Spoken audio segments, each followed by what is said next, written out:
सच की आवाज news channel, दिखेगा वही जो दिखेगा सही। दिल्ली समाजवादी पार्टी के अध्यक्ष अखिलेश यादव ने कहा कि भाजपा हर बार चुनाव जीतने के लिए एक नई रणनीति के साथ आती है।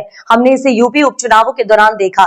यूपी उपचुनाव में पुलिस ने लोगों को वोट देने से रोकने के लिए अपने सर्विस रिवॉल्वर का इस्तेमाल किया। अगर आप कुंदरकी के सीसीटीवी फुटेज देखें तो आप पुलिस अधिकारियों को वहां वोट डालते हुए देखेंगे। वे भाजपा अयोध्या में हार गए, इसलिए उनके लिए मिल्कीपुर विधानसभा सीट जीतना महत्वपूर्ण हो गया। चुनाव को जीतने के लिए भारतीय जनता पार्टी एक नई रणनीति बनाती है। आप कल्पना करिए 8 करोड़ वोट और 1 महीने में 1.5 महीने में आप पूरी नई वोटर लिस्ट बनाएंगे। और अगर हम पीछे मुड़ करके अगर हम देखें यूपी में बहुत करीब से देखा है इन्होंने। इलेक्शन कमीशन किसी भी अधिकारी को ट्रांसफर पोस्टिंग नहीं करता। अगर पुरानी सरकार रही होंगी तो डीजीपी हट जाएगा, चीफ सेक्रेटरी हट जाएंगे और संबंधित अधिकारियों की शिकायत होगी वो हट जाएगी। आप कितनी भी शिकायत करोगे किसी अधिकारी के खिलाफ कार्रवाई नहीं होगी। आप वोटर लिस्ट को लेकर के शिकायत करेंगे, एडमिनिस्ट्रेशन को जो साथ देना चाहिए वो एडमिनिस्ट्रेशन साथ नहीं देता। समाजवादी पार्टी ने 18,000 वोट जो बीजेपी के इशारे पे डिलीट किए गए थे, जो वोट लोग नहीं डाल पाए थे, विद एफिडेविट हम लोगों ने इलेक्शन कमीशन को दिया था। उसके बावजूद भी किसी भी आरओ पर, किसी भी बीएलओ पर कोई कार्रवाई इलेक्शन कमीशन ने नहीं की।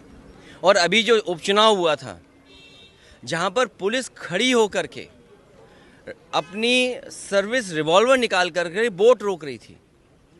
और मैं आपसे कहता हूं कुंदरकी का आप सीसीटीवी रिकॉर्डिंग निकाल के लाइए, आपको पुलिस मिलेगी जो पुलिस वोट डाल रही है। क्योंकि अयोध्या में ये लोग हारे थे तो मिल्कीपुर हराना ज़रूरी था। किस अधिकारी को प्रिसाइडिंग ऑफिसर बनाना है, प्रिसाइडिंग ऑफिसर को क्या टारगेट दिया गया था, और वो रिकॉर्डिंग है जो हम लोगों ने इलेक्शन कमीशन को दिया। कुंदरकी का चुनाव लूट लिया, मीरापुर का चुनाव पुलिस ने, प्रशासन ने मिलकर के लूट लिया, अयोध्या में चुनाव जो हुआ उसको लूट लिया। तो कितने हम उदाहरण दिए हैं, यूपी के तमाम उदाहरण हम दे सकते हैं जहां पर इलेक्शन कमीशन आंख बंद कर करके रहा। और मुझे दुख हुआ था जब बाई इलेक्शन के बाद में आया तो एक सफ़ेद चादर लेकर के आया था, याद कीजिए आप लोग। और इसीलिए लेकर के आया था कि समाजवादी पार्टी की किसी शिकायत पर कार्रवाई नहीं हुई थी। और अब बिहार का चुनाव 1-1.5 महीने में नई वोटर लिस्ट बनना, तो इसलिए हम लोग उसके खिलाफ हैं। अभी लोकसभा चुनाव हुआ है, अगर जो डिलीट हुए होंगे या बढ़ गए घट गए होंगे एक अलग तरीका है, लेकिन आप वोटर लिस्ट नहीं बना रहे हो। इसका मतलब बीजेपी ने कोई तैयारी की है बहुत बड़े पैमाने पे बेईमानी करने के लिए। आपने चंडीगढ़ में देखा बैलेट का जब वोट पड़ा तो कैसे बैलेट का वोट पड़ा था। तो कितने उदाहरण दें हम बीजेपी के।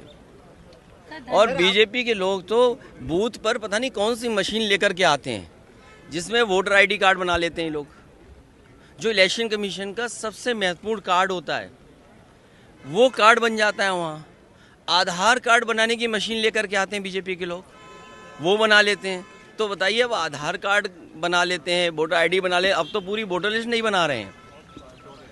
सर आपके क्षेत्र में जो मंदिर बन रहा है उसको लेकर के विवाद खड़ा हो रहा है उत्तराखंड। इस लोकतंत्र के मंदिर में अभी किसी का इस्तीफा हो गया, कोई स्वास्थ्य के बारे में भी नहीं पूछ रहा। तो अगर बीजेपी के लोग स्वास्थ्य के बारे में नहीं पूछ रहे हैं तो हो सकता है कुछ दाल में काला हो। जो केदारनाथ मंदिर आप बनवा रहे हैं उसको लेकर, उससे आपको क्या लेना देना। आप जाइए वहाँ दक्षिणा दीजिए जा करके।